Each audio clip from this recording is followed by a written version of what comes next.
So, for those people who believe in past lives, this is fairly straightforward. You didn't have the right in your past lifetimes because it was a different time to your own money and your own property and your own sovereign rights over even your body.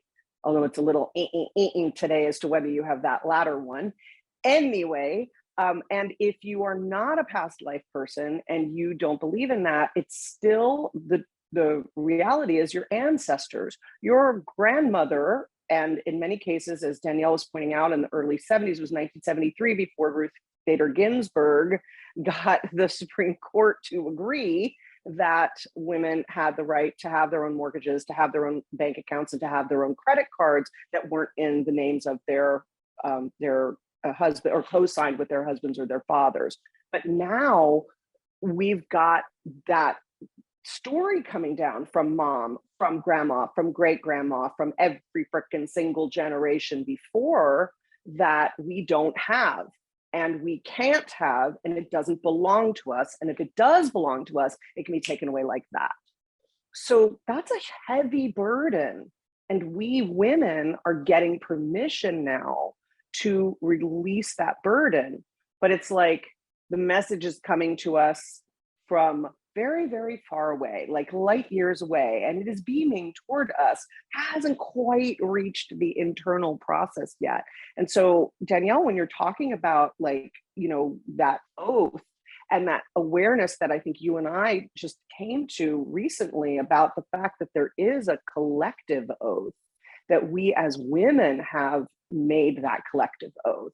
Okay, now it's our business, yours and mine, and all of the women listening to this, that it's time to break it, because it is a collective oath. And the more of us that get together and the more of us that are willing to participate in the breaking of that oath, the faster it's going to happen. Mm-hmm.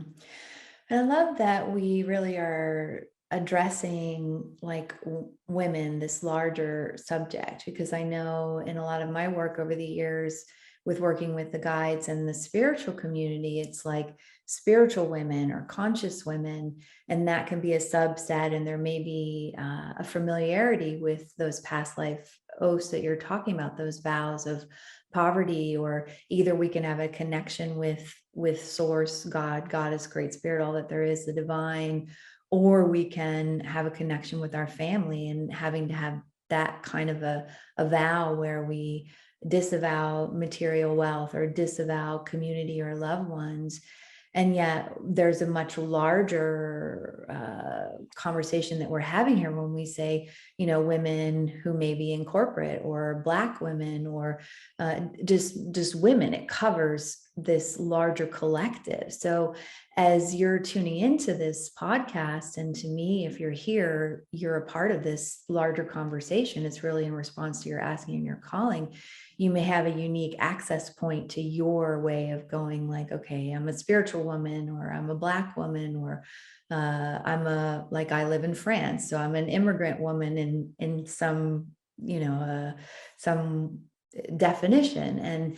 And yet there is that larger collective oath of lack. And we widen the definition as well of a lack of power, a lack of money, a lack of voice, a lack of freedom, a lack of the capacity to expand. Or if we boil this down into individual things, there can also be kind of what gets to happen when women have money. So that's kind of where I think might be interesting to flip, when we look at, well, what gets to happen when women are even more empowered and pooling money and having money and circulating money and receiving more money, because that's really amazing in so many different ways, what gets to happen there.